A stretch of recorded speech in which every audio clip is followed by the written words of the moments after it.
نہ جنات اس کی بات مانتے تھے، نہ ہوائیں اس کی تابع ہوتی تھی، نہ یہ فرشتوں کو چلنے کا حکم دیتا تھا. یہ پوری حکومت اس کی انگوٹھی میں بند تھی. انگوٹھی آ گئی علی کے ہاتھ میں، علی نے دے دی زکوٰۃ میں.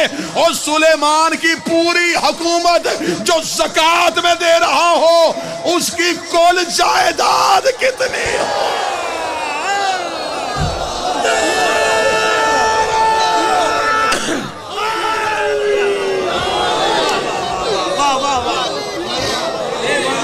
کتنی جائیداد ہوگی علی کی؟ علی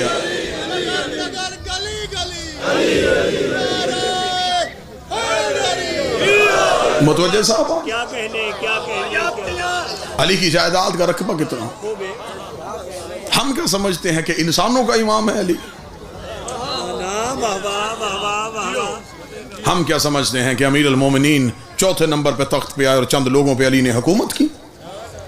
کتنا بہترین جملہ ہے میرے بادشاہ علی کا. ایک شخص نے آ کے آئے علی فلاں نے آپ سے حکومت چھین لی ہے. علی مسکرا کے فرماتے ہیں کیا اس کا ہاتھ عرش پہ پہنچ گیا ہے؟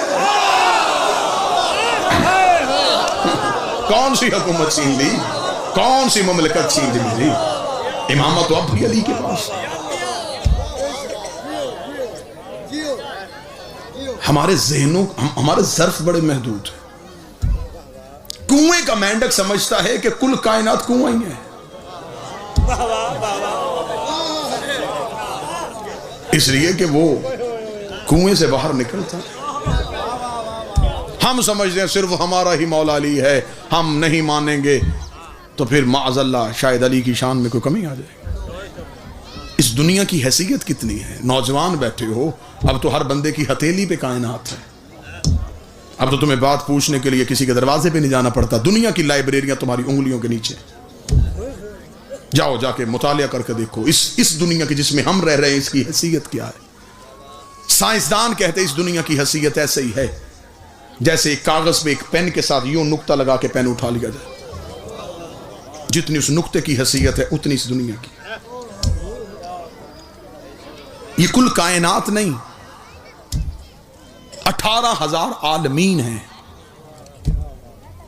ہر عالم کے اندر 20 لاکھ کائناتیں ہوتی ہیں. ایک کائنات کے اندر 10,000 کہکشائیں ہوتی ہیں. ایک کہکشاں کے اندر 22 لاکھ سورج ہوتے ہیں. ایک سورج کے اندر 10,000 دنیایں ہوتی ہیں. ہر دنیا کا پھر ایک علیحدہ سورج ہوتا ہے. 18,000 عالمین، ان میں کائناتیں، کائناتوں میں کہکشائیں، کہکشاؤں میں سورج، اس سورج کی ایک دنیا، اس دنیا کے ایک شہر، اس شہر کی کچی مسجد میں 2 رکعت کی الٹی سیدھی نماز پڑھانے والا مولوی پوچھتا ہے کہ علی کیا ہے؟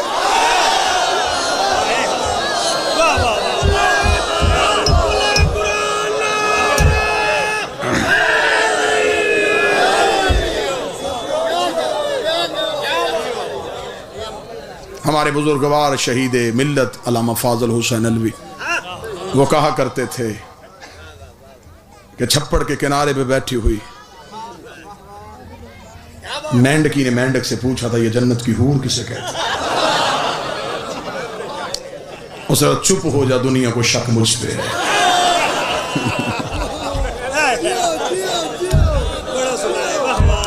کون علی کی فضیلت سمجھ رہا ہے؟ کون علی کی حقیقت کو جاننے کی کوشش کر رہا ہے؟ تجھے تو ابھی تک اس دنیا کی حقیقت کا پتہ نہیں چل سکا. کتنا خوبصورت جملہ. یہاں سے نکل کے یہاں آیا، ایک لمحے کے لیے ذہن میں فیصلہ کہ دیہات ہے، لفظ کی قدر نہیں ہوگی. اسی لمحے میں میرے ذہن نے کہا نہیں، جنہوں نے اتنی تقریر سن لی ہے یہ جملہ بھی ضرور سنیں گے. ایک بندہ تو مجمع سے ہوگا جو تائید کا حق ادا کرے گا. زمین پہ رینگتی ہوئی چونٹی کو دیکھ کے علی نے مسجد کوفہ کے ممبر پہ بیٹھ کے کہا تھا کتنا کمال دیا ہے اللہ نے علی کو کہ علی یہ بھی جانتا ہے اس چونٹی کے دماغ میں عقیدہ توحید کیا ہے. ہائے ہائے ہائے ہائے.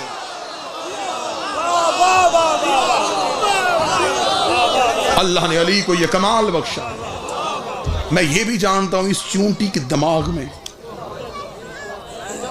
عقیدہ توحید کیا. دنیا ریسرچ کرتی ہے، مختلف چیزوں پہ ریسرچ کرتی ہے، ریسرچ کے دروازے ہر کسی کے لیے کھلے، تحقیق کرتی ہے کوئی لوگ۔ ایک شخص تھا یورپ کا رہنے والا، اس نے تحقیق اس پہ کی، چیونٹی پہ کتنے سال تحقیق کی، مسلسل وہ 20 سال جنگلوں میں گھومتا رہا، دریاؤں میں گیا، سمندروں میں گیا، میدانی علاقوں میں گیا، پھر اس نے ایک کتاب لکھی، دی آنٹ، چیونٹی، پوری کتاب چیونٹی پہ، میدان میں رہنے والی چیونٹی کیسی ہوتی ہے، سمندری علاقوں کی کیسی ہوتی ہے، دریائی علاقوں کی کیسی ہوتی ہے، اس کی خوراک کتنی ہوتی ہے، ان کی نسلیں کیسے چلتی ہیں، ان کے قبیلے کتنے ہوتے ہیں۔ بہت بڑی تحقیق تھی، چھوٹی بات پہ لمبی تحقیق، کتاب کی تقریب رونمائی ہوئی، دنیا کے لوگ سر پکڑ کے بیٹھ گئے، بڑا ریسرچ اسکالر ہے، چیونٹی پہ تحقیق کرتا رہا۔ طرح جگہ جگہ سے لوگوں کے ٹیلی فون، ای میلز، میسیج آنے شروع ہو گئے۔ اسے نجف کے ایک طالب علم نے علی کا خطبہ بھیج دیا، جو 1400 سال پہلے علی نے کوفے میں بیٹھ کے چیونٹی پہ دیا تھا۔ اس نے جو ہی وہ خطبہ پڑھا، اس نے سر پکڑ لیا، سر پکڑ کے کہا کاش یہ خطبہ میں پہلے پڑھ لیتا، میرے 20 سال ضائع نہ ہوتے، میں نے 20 سال ریسرچ کر کے صرف یہ پتا کیا کہ چیونٹی کی نسلیں کتنی ہیں۔ 1400 سال پہلے علی یہ بھی بتا گیا کہ چیونٹی کے بدن میں رگیں کتنی ہیں۔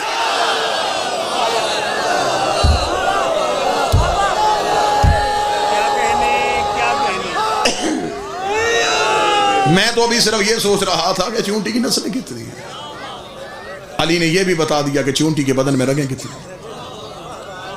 مولا امیر المومنین نے اپنے خطبے میں بیان فرمایا تھا، مالک ارشاد فرماتے ہیں چیونٹی کی 1 سال کی خوراک گندم کا ایک دانہ ہے۔ زمیندار طبقہ بیٹھا ہے، یہاں بات کی قدر ہوگی۔ علی فرماتے ہیں چیونٹی جب دانے کو سٹور کرتی ہے تو اسے 4 حصوں میں کرتی ہے، اسے پتا ہے میں دانہ ایسے ہی دفناؤں گی تو اس میں سے پھر پودا اگائے گا۔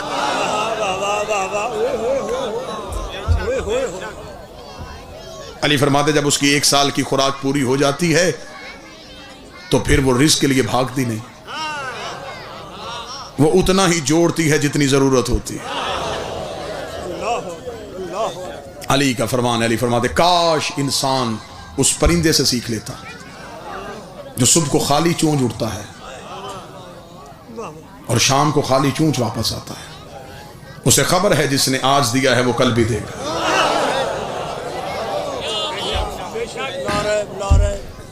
علی نے فرمایا تھا، علی فرماتے ہیں اور مولا امیر المومنین نے یہ بھی جملہ کہا تھا، موضوع سے ہٹا ہوں تو تھوڑا پریشان تو نہیں ہوا؟ بسم اللہ بسم اللہ۔ معرفت کا دروازہ کھلا تو میں نے کہا کہ یہاں سے بھی جو خیرات پڑی ہے وہ بھی اٹھائیں۔ امیر المومنین فرماتے ہیں چیونٹیاں جب بھی چلتی ہیں کتار میں چلتی ہیں، ایسا ہی ہے؟ بالکل خوب۔ نہیں بھائی، علی فرماتے ہیں ان کے کتار میں چلنے کی وجہ کیا ہے؟ علی فرماتے ہیں کہ ہر چیونٹیوں کے قبیلے میں ایک چیونٹی ہوتی ہے جو ان کی سردار ہوتی ہے۔ امیر المومنین فرماتے ہیں کہ وہ چیونٹیاں اپنا سردار خود نہیں چنتی، اللہ ہر خاندان میں ایک ایسی چیونٹی پیدا کرتا ہے جس کے منہ میں ایک مخصوص لعاب ہوتا ہے۔ جو ہی وہ مخصوص لعاب والی چیونٹی دنیا میں آتی ہے تو باقی چیونٹیوں کو پتہ چل جاتا ہے یہ ہمارا سردار ہے۔ چیونٹیاں بھی اپنا امام خود نہیں بناتی،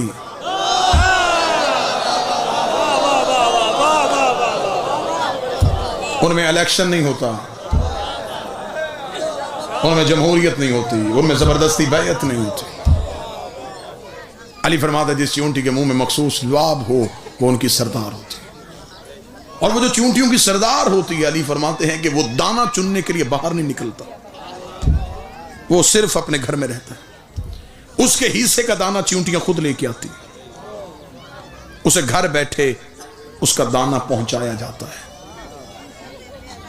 سطر میرے دماغ سے ابھی ذہن سے اتری ہے تو ابھی زبان سے آپ کے سماعتوں تک پہنچانے لگا ہوں۔ چیونٹیاں اپنے سردار کا حق اسے گھر لا کے دیتی ہے، چیونٹیوں کی پتہ ہے کہ خمس کسے کہتے ہیں،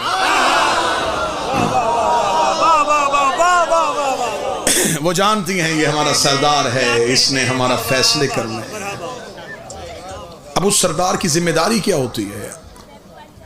دانہ چننے وہ نہیں جاتا جب زمین پہ کوئی جگہ چیونٹیوں کے رہنے کے قابل نہیں رہتی، طوفان آ جاتا ہے، بارش آ جاتی ہے، زمین کے نیچے سے پانی آ جاتا ہے، گرمی کی حدت زیادہ ہو جاتی ہے، اب نقل مکانی کرنی ہے، اب اگلی جگہ پہ اس خاندان کو جا کے بسانا ہے۔ یہ فیصلہ ساری چونٹیاں نہیں کرتی، پھر ساری چونٹیاں زمین میں بیٹھ جاتی، اکیلا وہ سردار گھر سے نکلتا ہے۔ ہجرت جب بھی کرتا ہے صرف سردار کرتا ہے۔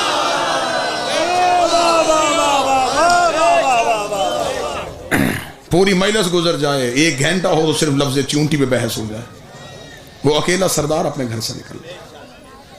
اب وہ باقی چونٹیوں کو آواز دے کے بلا نہیں سکتا۔ علی فرماتے وہ جہاں سے گزرتا ہے اپنا وہ مخصوص لعاب جو اللہ نے اسے دیا ہے وہ زمین پہ پھینکتا جاتا ہے اور گزرتا جاتا ہے، اگلی جگہ کا انتخاب کر لیتا ہے کہ یہ جگہ میرے خاندان میرے قبیلے کے رہنے کے لیے کافی ہے۔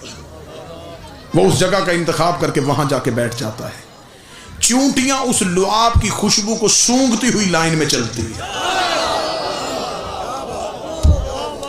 اللہ نے چونٹی کو بھی اتنی عقل دی ہے کہ میں اپنے امام کے دیے رستے سے ہٹ گئی تو بھٹک جاؤں۔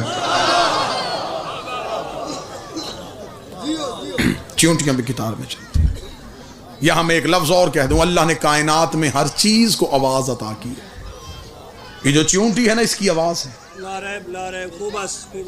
آواز نہ ہوتی تو سلیمان تخت پہ سنتا کیسے؟ سلیمان نے تخت سے سنا تو چونٹی بولی تھی تو سنا تھا۔ ہر چیز میں آواز ہے سوائے مچھلی کے۔ اللہ نے مچھلی کو آواز نہیں دی۔ آواز بنتی ہے پھیپھڑوں سے، اللہ نے مچھلی کو پھیپھڑے نہیں دیے کیونکہ اس کا خوراک ہے پانی۔ پھیپھڑے ہوتے تو پانی پھیپھڑوں میں چلا جاتا، مر جاتی۔ اللہ نے مچھلی کو پھیپھڑے عطا نہیں کیے، اس لیے مچھلی میں آواز نہیں ہے۔ میں پڑھ رہا ہوں اختیار علی۔ بات چونٹی سے چلی تھی اور کہاں پہ پہنچ کے میں آپ کو سلام کرنے لگا ہوں۔ مچھلی میں آواز نہیں ہے، مچھلی بول نہیں سکتی، مچھلی کا لہجہ نہیں ہے، مچھلی نطق نہیں کرتی، اس لیے کہ آواز ہے پھیپھڑوں سے۔ اس کے بدن میں وہ چیز ہی نہیں جس سے وہ لہجے میں لہن میں آواز پیدا کر سکے۔ آواز بنتی ہے ہوا سے، ہوا نہیں ہے اس میں۔ یہ بات ذہن میں بٹھاؤ کہ مچھلی میں آواز نہیں۔ اب اختیار علی سنو، میں سلام کر جاؤں۔ خندق کا میدان، علی نے عامر بن عبد ود کو زمین پہ پچھاڑا، علی نے اس کے سینے پہ پاؤں رکھا، امیر المومنین اس کے ہاتھ سے نیزہ یوں پکڑ کے ہوا میں اڑایا۔ اڑتا ہوا نیزہ عامر نے زمین پہ لیٹے ہوئے دیکھا، اس نے کہا کاش علی اس نیزے کو دیکھ لیتا، اللہ اکبر، اس میں بڑے قیمتی ہیرے لگے ہوئے تھے، چل میرے ہاتھ میں نہیں رہتا تیرے ہاتھ میں رہتا، تو نے ہوا میں پھینک دیا ہے، اللہ جانے کس کے ہاتھ میں آ جائے۔ اتنا کہنا تھا، امیر المومنین نے آنکھوں پہ ہاتھ پھیر کر اب دیکھ کیا دیکھتا ہے؟ اس نے کہا علی دریائے دجلہ کا کنارہ ہے، ایک مچھلی کا بچہ ہے جو دریا کی لہروں کی سمت بھاگتا چلا جا رہا ہے، اور ایک مگرمچھ منہ کھولے ہوئے سے جا رہا تھا، وہ مچھلی اس کے منہ میں آ رہی تھی اور وہی نیزہ جو تو نے میرے ہاتھ سے لیا اس مگرمچھ کی پشت پہ جا کے لگا ہے۔ علی نے چہرے پہ تھپڑ مار کہا او بدبخت، اس مچھلی نے مجھے پکارا تھا، اس مچھلی نے مجھے پکارا تھا، اب مجمع انصاف نہ کرے تو تمہاری مرضی ہے، میں نے تمہیں کہا تھا اللہ نے مچھلی کو آواز ہی عطا نہیں کی، نتیجہ ایک ہی نکلتا ہے، نیتوں کی زبان یا خدا سنتا ہے یا پھر علی۔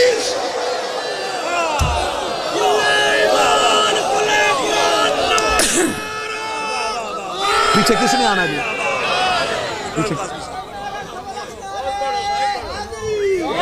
نیتوں کا لہجہ صرف علی۔ اختیارات علی ابھی تو دنیا کی سمجھ میں نہیں ہے۔ اگر تھوڑا مودت کا نشہ محسوس ہو رہا ہے تو یہیں پہ ایک سطر اور کو بسم اللہ بسم اللہ بسم اللہ۔ اختیارات علی ابھی دنیا کی سمجھ میں نہیں ہے۔ ایک دن سلمان نے آ کے علی سے پوچھا تھا، یا علی، جو لوگ ہماری بیعت میں نہیں آ رہے ان کے خلاف جنگ و جدال کریں؟ علی مسکرا کے فرماتے سلمان، یہ میری بیعت میں نہیں آ رہے، میں انہیں بیعت کروانا ہی نہیں چاہتا۔ ارادہ علی ہو اور کوئی ارادہ علی کو بدلے نہیں۔ یہ کہہ کے امیر المومنین نے فرمایا آ سلمان، میں تجھے بتاؤں کہ میری حکومت کہاں ہے۔ کتابیں کہتی کوفے کی زمین تھی جہاں بیٹھ کے علی نے فرمایا سلمان آنکھیں بند کر۔ اس حدیث کو مذہب شیعہ کی کتاب میں حدیث غمامہ کہتے ہیں، بادلوں والی حدیث۔ غمامہ کہتے ہیں بادل کو، بادلوں والی حدیث۔ امیر المومنین نے آسمان کی طرف اشارہ کیا، ایک بادل کا ٹکڑا زمین پہ آ گیا، علیہ سلیمان کا ہاتھ پکڑ کے اس بادل کے ٹکڑے پہ پاؤں کر، بادل پہ سلیمان کو کھڑا کر کے علی نے فرمایا آنکھ بند کر۔ سلیمان نے آنکھ بند کی، آنکھ کھولی، یقوت کی دنیا، سرخ ہی سرخ زمین، سرخ لباس میں ملبوس خوب رو نوجوان جو پورے صفے باندھ کے، ہاتھ باندھ کے کسی کے ادب میں کھڑے۔ سلیمان نے جب یوں دیکھا تو یقوت کا تخت اور تخت پہ بیٹھا ہوا سرخ امامہ پہن کے علی۔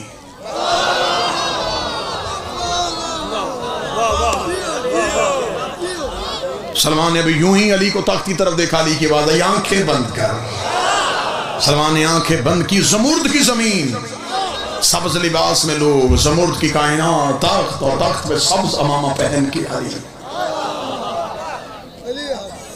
دیکھ رہا تھا۔ یا فرمایا آنکھیں بند کر، آنکھیں بند کی، پھر آنکھیں کھولی، چاندی کی زمین، سفید لباس میں ملبوس لوگ، چاندی کا تخت اور تخت پہ سفید امامہ پہن کے علی 18,000 عالمین میں علی لے کے چلے گئے۔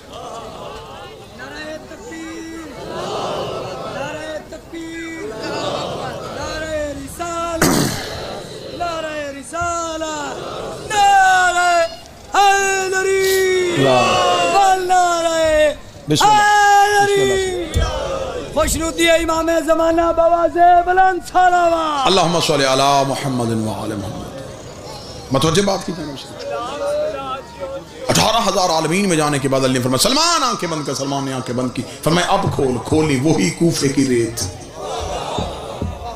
وہی منبر پہ علی۔ چپ کر کے سلمان وہاں سے چلے گئے، خاموش رہے۔ اگلے دن ابو ذر نے آ کے کہا یا علی اللہ جانے کیا ہوا ہے، سلمان کی آنکھیں کھلی ہیں، بول نہیں رہا، ہم بات کر رہے ہیں، جواب نہیں دے رہا۔ علی نے فرمایا سلمان کو لے کے آؤ، سلمان کو لائے گئے، علی کے قدموں پہ اٹھایا، علی نے سلمان کے ہاتھوں پہ ہاتھ رکھے کہ سلمان بولتا کیوں نہیں، آنکھیں کیوں تیری کھلی ہیں؟ اتنا کہنا سلمان ہاتھ باندھا، سچ بتا تو ہے کون، مالک تو ہے کون؟ امام کی فرمائی اے سلمان مجھے سمجھنے کے لیے یا محمد ہونا چاہیے یا خدا ہونا چاہیے، اسے سمجھنے کے لیے یا مصطفیٰ ہونا چاہیے یا مرتضیٰ ہونا چاہیے۔ بس واجب الاحترام تشریف لے آئے، سلام ہو گیا، نوکری تمام ہوئی، چہروں کی زیارت ہوئی، دور کا سفر تھا، حکم پورا ہو گیا۔ جس کی اتنی عزت تھی اس کی بیٹی شام کے بازار میں چاہتا ہے۔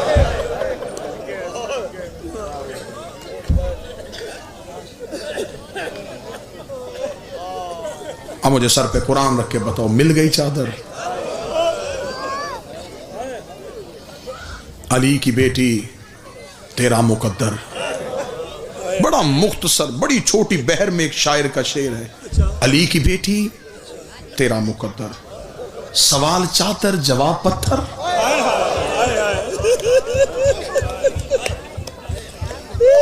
نہیں دینی تھی چادر کہہ دیتے نہیں دے سکتے، کیا چادر کے سوال کے جواب میں پتھر آنا چاہیے تھا؟ با خدا میں منبر پہ کھڑا ہوں، غیر سید ہوں، حیثیت سے واقف۔ لوگ کہتے ہیں کہ سخت مصائب منبر سے پڑھا جاتا ہے، مصائب ہے ہی سخت، مصائب نرم ہوتا تو سجاد کا جگر نہ پھٹتا، لیکن میں منبر پہ کہہ رہا ہوں ابھی تو جو مصائب کتابوں میں لکھا ہے اس کا اشیر بھی نہیں پڑھا گیا، کچھ بھی ابھی منبر پہ نہیں پڑھا گیا۔ ہم تو آپ کے ڈر سے روایتیں چھپا چھپا کے پڑھتے ہیں، یہ بھی روایت کھول کے نہ پڑھیں، یہ بھی روایت کھول کے نہ پڑھیں۔ مہمان ہو تمہارا شبیر کا ذاکر ہو، میری بات پہ یقین کرنا، ابھی تک شام کا بازار نہیں پڑھا گیا، ابھی تک نہیں بتایا گیا کہ علی کی بیٹیاں کیسے گزری ہیں۔ سر پہ قرآن رکھ کے بتاؤ جس سجاد نے اکبر کی برچھی برداشت کر لی تھی، کچھ نہ کچھ تو شام میں ہوا ہے نا جو سجاد کا جگر پھٹ گیا ہے۔ جب واپس آ کے پوچھا گیا تھا مولا شام میں سب سے زیادہ مصیبت کب آئی، سجاد رو کے کہتے مجھے وہ لمحہ نہیں بھولتا جب پچھلے بدماش رک نہیں رہے تھے، اگلے رستہ نہیں دے رہے تھے۔ سجاد کہتے یہ وہی مقام تھا جب میری ماں زمین میں بیٹھ گئی، رو کے کہتی سجاد اب مجھ سے چلا نہیں جا رہا، سجاد اب بھیڑ زیادہ ہو گئی ہے، جو ہاتھ اٹھ گیا ہے ماتم کے لیے یہی ایک صدر بڑھ کے سلام کرنے لگاؤ، رکھ میرے سر پہ قرآن۔ شام کے بازار کا ماحول کیا تھا؟ اس ملاؤں نے 3000 ناچنے والی عورت کو شام کے بازار میں کھڑا کیا ہوا تھا۔ جب یہ فاحشہ عورتیں شام کے بازار میں آئیں، انہوں نے یزید کو پیغام بھیجا کہ تیرے حکم کے مطابق ہم آ تو گئی تھی لیکن بازار کا ماحول ہمارے کھڑے ہونے کے لائق نہیں ہے، بازار میں بھیڑ زیادہ ہو گئی ہے، ہم اپنے گھروں کی چھتوں پہ جاتی ہیں، تو علی کی بیٹیوں کو ہماری گلیوں سے گزار۔ شام کی آوارہ عورتیں مکانوں کی چھتوں پہ چلی گئی، اور جس کی ماں کا جنازہ آدھی رات کو اٹھا تھا وہ کبھی اس بازار کبھی اس بازار رو رو کے کہتی رہی، عباس آنکھیں کھول، میرے سر پہ ردان